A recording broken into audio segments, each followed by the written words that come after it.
যারা যোগ্য প্রার্থী আছেন তারা 2 পয়সায় কচু পড়া ইউটিউবারদের কথা শুনে আপনারা বিচলিত হবেন না। আপনারা আপনাদের যোগ্যতা পরীক্ষা দিয়ে এই চাকরিটা পেয়েছেন, এত সহজে এই চাকরি যাওয়ার নয়। 2 পয়সার কচু পড়া ইউটিউবাররা এরকম ফেক নিউজ ছড়িয়ে বেড়াচ্ছে তাদের চ্যানেলের মাধ্যমে, জনসম্মুখে ফেক নিউজ তারা প্রদর্শন করছে এই বলে যে মহামান্য সুপ্রিম কোর্টের honourable chief justice Sanjiv Khanna অবশেষে করে দেখালেন। কি করে দেখালেন? যে সমস্ত প্রায় 26,000 শিক্ষক শিক্ষাকর্মীর প্যানেলকে বাতিল করতে চলেছেন এবং সুপ্রিম কোর্টের প্রাক্তন বিচারপতি honourable chief justice DY Chandrachud যে কাজটি করে দেখাতে পারেননি, তিনি ঢিলেমি করেছেন, সেই কাজটি সুপ্রিম কোর্টের বর্তমান প্রধান বিচারপতি সঞ্জীব খান্না করে দেখালেন।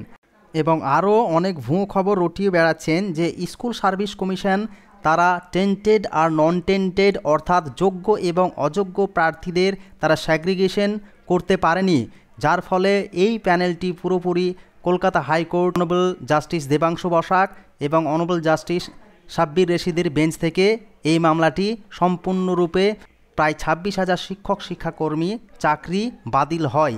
যেহেতু কলকাতা হাইকোর্ট তাদের কথাকে শুনেনি, অর্থাৎ স্কুল সার্ভিস কমিশন যে স্যাগ্রিগেশন সে স্যাগ্রিগেশন করতে পারেনি বা পৃথকীকরণ অর্থাৎ যোগ্য এবং অযোগ্য প্রার্থীদের যে পৃথকীকরণ সেই পৃথকীকরণ করতে পারেনি এবং বর্তমানে স্কুল সার্ভিস কমিশন স্যাগ্রিগেশন করতে পারবে না এই বলে ভুয়ো খবর 2 পয়সার কচু পড়া ইউটিউবাররা ছড়িয়ে বেড়াচ্ছে। আপনারা অবশ্যই সেই কথা না শুনে সেই সমস্ত ভুয়ো খবরে বিচলিত না হয়ে নিজেদের সাধারণ বুদ্ধি খাটিয়ে আপনারা একটু ভাবুন যে আপনারা এখানে যোগ্য ক্যান্ডিডেটদের সংখ্যা প্রায় 80% আর মাত্র ম্যাক্সিমাম 20% হচ্ছে অযোগ্য প্রার্থীদের সংখ্যা। সেইখানে যেখানে স্কুল সার্ভিস কমিশন নিজে থেকে বলছে যে যোগ্য এবং অযোগ্য প্রার্থীদের স্যাগ্রিগেশন বা পৃথকীকরণ করা সম্ভব, টেন্টেড এবং নন টেন্টেড ক্যান্ডিডেটদের স্যাগ্রিগেশন করা সম্ভব, সেখানে কি করে প্যানেল বাতিল হয়?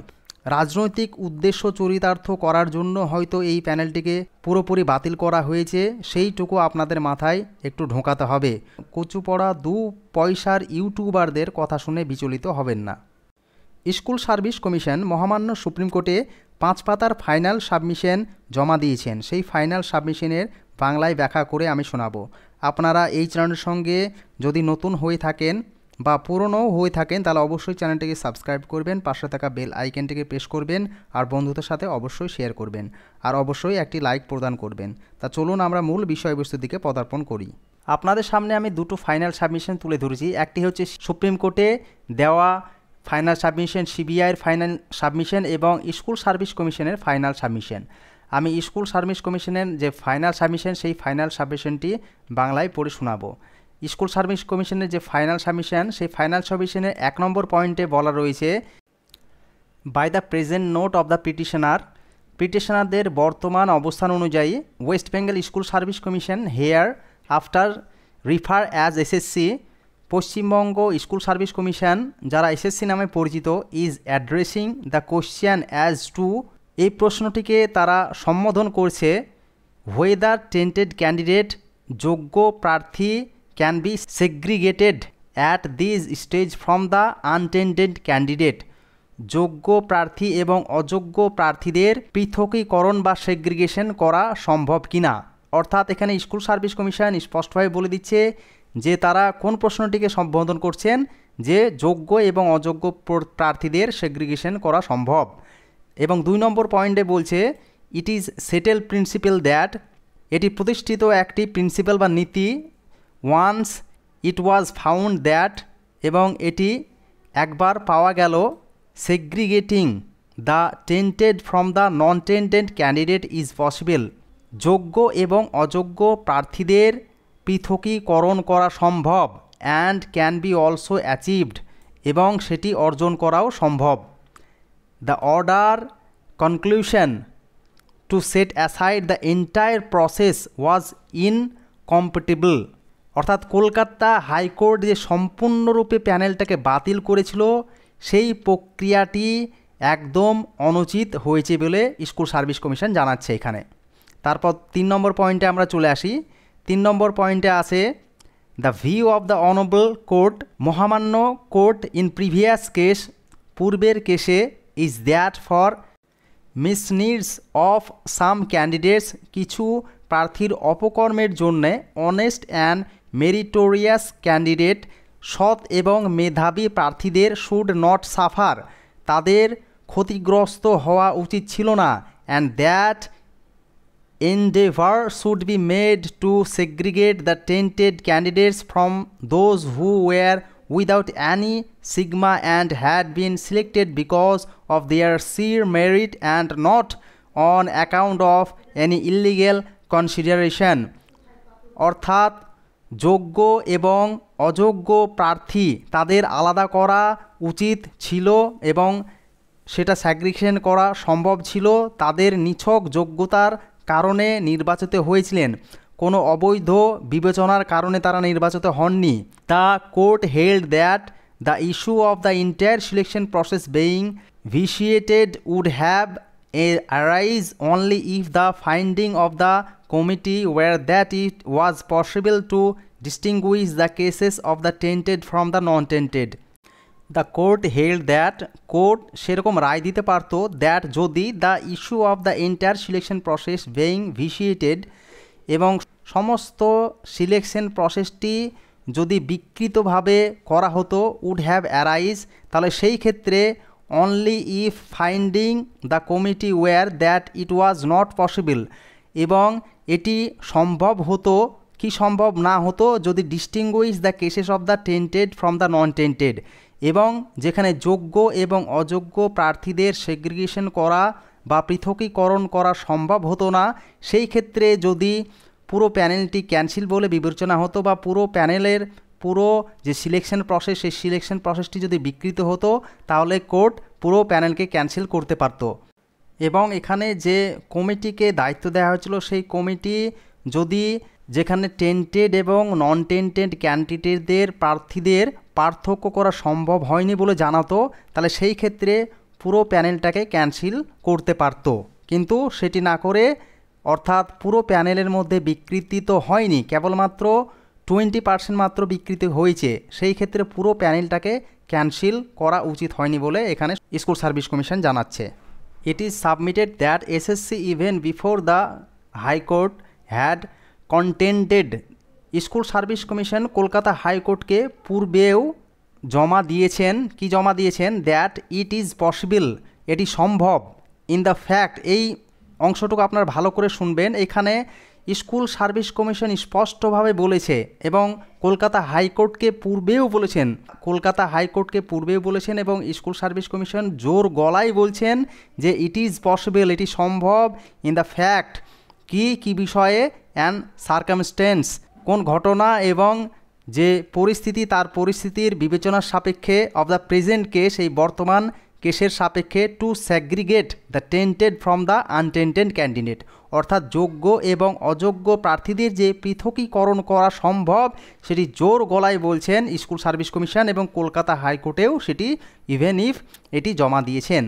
The honourable high court had completely ignore, মহামান্য কলকাতা হাইকোর্ট সেটি সম্পূর্ণভাবে সেটা ইগনোর করেছেন, উপেক্ষা করেছেন, অ্যান্ড ফেলড টু কনসিডার, এবং তারা সব প্রণোদিতভাবে সেভারেল রিপোর্ট, বেশ কয়েকটি প্রতিবেদন, filed by the petitioner suo motu and also in compliance to the order of the honourable high court, এবং তারা সব প্রণোদিত হয়ে বেশ কয়েকটি প্রতিবেদন বিবেচনা করতে ব্যর্থ হয়েছে এবং মাননীয় হাইকোর্টের আদেশ অলসো বাই দ্য সিবিআই এবং সিবিআইয়ের দ্বারা in this regard while passing the impugned judgement and order, এবং মাননীয় কলকাতা হাইকোর্টের আদেশ এবং সিবিআই দ্বারা এই বিষয়ে অস্পষ্ট রায় এবং আদেশ পাশ করার সময় তারা বিবেচনা করতে ব্যর্থ হয়েছে। তারপর 5 নম্বর পয়েন্ট এটি বলা হয়েছে, it is stated that commission verified their data and in its affidavit in high court has always identified the candidates, অর্থাৎ কমিশন কি বলেছে যে কমিশন তাদের তথ্য যাচাই করেছে এবং হাইকোর্ট তাদের হলফনামায় বরাবরই প্রার্থীদের চিহ্নিত করেছেন। এবং 6 নম্বর পয়েন্টে যেটি বলা রয়েছে, ইট is stated that on the careful scrutiny commission Prisma facing notice that there are candidates who can be said to have appear to have jumped their rank, that is to say people having lower rank have been preferred over person having higher rank. It was also prima facie seen that some candidates had been recommended and appointed without being in the panel appointed without recommendation. অর্থাৎ এখানে যেটি বলা হয়েছে যে commission তারা বাছাই প্রক্রিয়াটিকে সম্পন্ন করেছে খুবই সতর্কতার সহিত। এমন কিছু প্রার্থী আছে যাদের র্যাঙ্ক লো র্যাঙ্ক আছে এবং তারা হাই র্যাঙ্কের প্রার্থীদের টপকে চাকরি পেয়েছেন, অর্থাৎ র্যাঙ্ক জাম্পিং কেসে তারা চাকরি পেয়েছেন। এবং কিছু ক্যান্ডিডেট আছে যারা আউট অফ প্যানেল থেকে চাকরি পেয়েছেন, সেই সমস্ত ক্যান্ডিডেটের কথা বলা হয়েছে এবং তাদেরকে যে বাছাই প্রক্রিয়াটি সম্পূর্ণ করা হয়েছে সেটাও বলেছেন। এবং তারপরে বলেছেন the number of such candidates are as follows, এবং সেই সমস্ত ক্যান্ডিডেটদের যে লিস্ট সেই লিস্ট এখানে প্রদান করা হয়েছে। এই লিস্টটা আমরা দেখতে পাচ্ছি এখানে র্যাঙ্ক জাম্প কেসেস, অর্থাৎ কতগুলো র্যাঙ্ক জাম্প করে পেয়েছে। কারো লিস্টে যদি নাম প্রথম দিকে থাকে তাহলে শেষের দিকে থাকা সেই সমস্ত ক্যান্ডিডেটগুলো প্রথম দিকে থাকা লিস্টের ক্যান্ডিডেটকে জাম্প করে তাদের চাকরি দেওয়া হয়েছে, সেই সমস্ত ক্যান্ডিডেটের এখানে কথা বলা হয়েছে। এবং যারা প্যানেল বহির্ভূত, প্যানেলের মধ্যে যাদের নাম নেই সেই সমস্ত ক্যান্ডিডেটরাও কিভাবে চাকরি পেয়েছেন সেই সমস্ত ক্যান্ডিডেটের কথা এখানে উল্লেখ করা হয়েছে। এবং এখানে 1 নম্বরে বলা হয়েছে ক্লাস 9-10-এ অ্যাসিস্ট্যান্ট টিচার রিক্রুট হয়েছে র্যাঙ্ক জাম্পের ক্ষেত্রে 74 জন, 111 জন হচ্ছে আউট অফ প্যানেল, মোট হচ্ছে 185 জন। এবং 2 নম্বরে ক্লাস 11-12-এর ক্ষেত্রে 20 জন হচ্ছে র্যাঙ্ক জাম্প, 18 জন হচ্ছে আউট অফ প্যানেল আর 38 জন হচ্ছে এরকম টোটাল ক্যান্ডিডেট। সিমিলারলি গ্রুপ সির ক্ষেত্রে 132 জন র্যাঙ্ক জাম্প, 249 জন আউট অফ প্যানেল, মোট হচ্ছে 381 জন। সিমিলারলি গ্রুপ ডির ক্ষেত্রে 237 জন rank jump, out of panel 371 জন, মোট 608 জন। এইভাবে টোটাল র্যাঙ্ক জাম্প কেস ধরতে গেলে আমরা দেখলে 463 জন এবং আউট অফ প্যানেল হচ্ছে 749 জন, মোট 12 জন ক্যান্ডিডেটের এখানে তালিকা, সেই তালিকা স্কুল সার্ভিস কমিশন দিয়েছে। এবং এখানে সিবিআই যে তথ্য দিয়েছে সেই তথ্যর ভিত্তিতেও এখানে প্যারাগ্রাফ 3 নম্বরে বলা হয়েছে সিবিআই যে রিপোর্ট দিয়েছে সেই রিপোর্টের ভিত্তিতে এখানে ওএমআর ম্যানিপুলেশন হয়েছে বা মিসম্যাচ ক্যান্ডিডেটের কথা এখানে বলা হয়েছে 952 জন ক্লাস 9-10-এর ক্ষেত্রে, এবং আউট অফ প্যানেল হচ্ছে 808 জন, এবং 11-12 অ্যাসিস্ট্যান্ট টিচারের ক্ষেত্রে আউট অফ ওএমআর মিসম্যাচ হচ্ছে 907 জন, এবং আউট অফ প্যানেল ক্যান্ডিডেটরা অ্যাপয়েন্টেড হয়েছে 772 জন। গ্রুপসের ক্ষেত্রে 3481 জন এবং 782 জন, এবং গ্রুপ ডির ক্ষেত্রে 1823 জন এবং 1911 জন। এইটি হচ্ছে সাবমিশন। এবং 8 নম্বর পয়েন্টে আরেকটি কথা বলা হয়েছে, এখানে 8 নম্বর পয়েন্টে বলা হয়েছে it is submitted their the honourable court, এবং মহামান্য হাইকোর্টকে সাবমিটেড, মহামান্য কলকাতা হাইকোর্টকে উপস্থাপন করা হয়েছিল বা জমা দেওয়া হয়েছিল direction continue the CBI investigation, CBI যাতে তদন্ত তাদের চালিয়ে যেতে পারে সেই বিষয়ে তারা কি বলেছিল 9/1/2024 সালে যে অর্ডার সেই অর্ডার অনুসারে তারা বলেছিল even CBI has final chargesheet, এমনকি সিবিআই যদিও তাদের ফাইনাল চার্জশিটটি জমা করেছিল and direction have been issue without arriving at a finding about the flaw of the investigation and even without any prior in accordance with the law directed further investigation. যদিও CBI চূড়ান্ত chargesheet দাখিল করেছিল এবং তদন্তের ত্রুটি সম্পর্কে কোনো অনুসন্ধানে পৌঁছানো ছাড়াই তাদের আইন অনুসারে কোনো প্রার্থনা ছাড়াই আরও তদন্তের তাদের নির্দেশের যে সেই জারি করেছিল। স্কুল সার্ভিস কমিশনের যে ফাইনাল সাবমিশন সেই ফাইনাল সাবমিশন আমরা স্পষ্টভাবে দেখতে পাচ্ছি এখানে স্কুল সার্ভিস কমিশন স্পষ্টভাবে বলে দিচ্ছে যে স্যাগ্রিগেশন করা সম্ভব, যোগ্য এবং অযোগ্য প্রার্থীদের স্যাগ্রিগেশন করা সম্ভব। এবং কলকাতা হাইকোর্ট যে এন্টায়ার সিলেকশন প্রসেসে অবৈধভাবে হয়নি সেটা মেনে নেওয়া সত্ত্বেও, সিবিআই রিপোর্ট দেওয়া সত্ত্বেও এবং স্কুল সার্ভিস কমিশনের রিপোর্ট দেওয়া সত্ত্বেও সম্পূর্ণ প্যানেলকে বাতিল করা হয়েছে সেই কথাটি এখানে উল্লেখ করেছে এবং সেটি অনুচিত হয়েছে বলে এটি স্কুল সার্ভিস কমিশন এইরূপ তথ্য বা এফিডেভিট জমা দিয়েছেন। পরবর্তী ক্ষেত্রে সিবিআই যে ফাইনাল সাবমিশন জমা দিয়েছে সেই ফাইনাল সাবমিশনের বাংলায় ব্যাখ্যা আমি পরবর্তী ভিডিওতে করব। আর অবশ্যই আপনারা সত্য খবরকে উপস্থাপন করা হয় সেই সমস্ত চ্যানেলগুলো দেখুন। সাধারণত দু পয়সার কচুপড়া ইউটিউবারদের কথা শুনে বিচলিত হবেন না। এই চ্যানেলটি যদি ভালো লেগে থাকে অবশ্যই চ্যানেলটিকে সাবস্ক্রাইব করবেন, পাশে থাকা বেল আইকনটিকে প্রেস করবেন আর বন্ধুদের সাথে শেয়ার করবেন। আর হ্যাঁ, অবশ্যই 19 তারিখের মহামান্য সুপ্রিম কোর্টের যে লাইভ স্ট্রিমিং, সেই লাইভ স্ট্রিমিং দেখতে অবশ্যই চ্যানেলটিকে সাবস্ক্রাইব করবেন। আজকে এই পর্যন্ত, আপনাদের দিন শুভ হোক। জয় হিন্দ, জয় ভারত।